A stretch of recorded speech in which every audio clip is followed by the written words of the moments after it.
Bonjour et bienvenue. Aujourd'hui, on plonge dans le monde parfois compliqué des relations amoureuses. On va s'appuyer sur une analyse intéressante, celle de la coach Gillian Turek. L'idée, c'est de décrypter un peu les erreurs qu'on fait souvent, comment fonctionne l'attraction et surtout, l'importance de bien choisir son partenaire. Tout à fait. L'objectif, c'est de comprendre ces mécanismes, souvent inconscients d'ailleurs, qui guident nos choix en amour. Et les sources insistent beaucoup sur un point, l'importance de prendre son temps et de bien se connaître soi-même. C'est assez fascinant de voir comment nos croyances profondes peuvent vraiment modeler nos relations, parfois sans qu'on s'en rende compte. Alors, creusons un peu ça. Première chose, les erreurs classiques au début d'une relation. L'experte parle de la dépendance aux applis, de l'impatience, des attentes un peu folles parfois. Et surtout, elle pointe du doigt ces échanges de textos interminables. Ça crée une espèce de fausse intimité, non? Avant même de s'être vu? Exactement. Et ces longs messages, ça peut cacher une peur en fait, la peur du rejet. Peur de pas plaire, d'un côté, mais aussi, et c'est plus subtil, la peur de devoir rejeter l'autre. C'est inconfortable. Du coup, développer une certaine résilience face au rejet, c'est clé. Comme le dit l'analyse, si quelqu'un n'est pas intéressé, bon, c'est juste pas la bonne personne pour nous.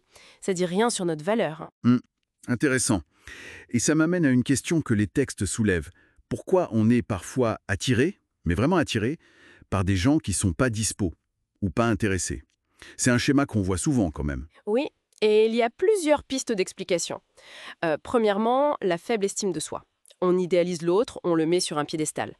Deuxièmement, les blessures d'enfance. On peut rechercher inconsciemment un schéma qu'on connaît déjà, même s'il est douloureux, genre le rejet parental. Et puis, il y a aussi une mauvaise lecture de la sécurité.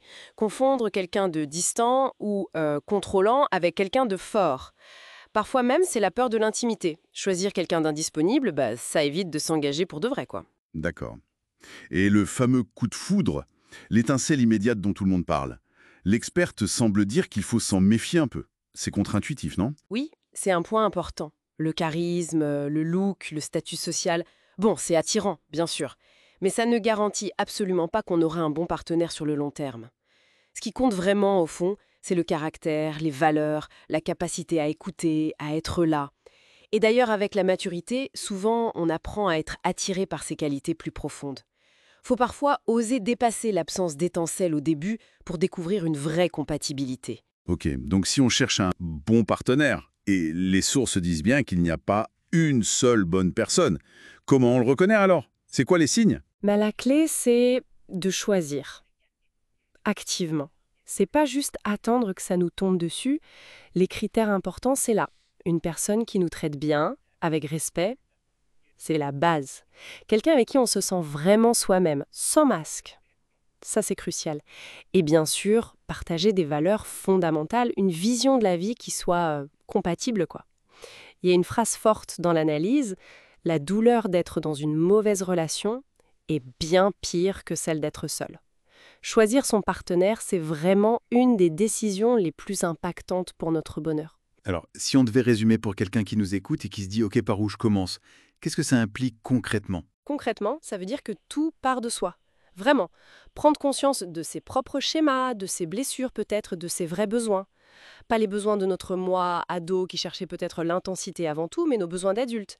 Ça demande d'être honnête avec soi-même. Et puis, progressivement, avec l'autre. Sans forcément tout déballer au premier encart, hein, mais être clair sur ce qui compte pour nous.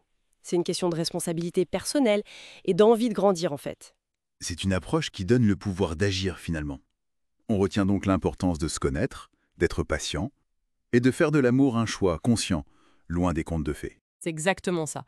Et pour laisser une dernière piste de réflexion, la source suggère un truc puissant, hein. Si on veut qu'une relation change, que ce soit une relation actuelle ou future, le levier le plus efficace, c'est pas d'attendre que l'autre change. C'est de commencer par changer quelque chose en soi. La question à se poser, c'est comment est-ce que mes angles morts, mes peurs ou même ma complaisance participent à la dynamique que je vis. C'est souvent là qu'on a le plus de marge de manœuvre. Une question essentielle, je crois.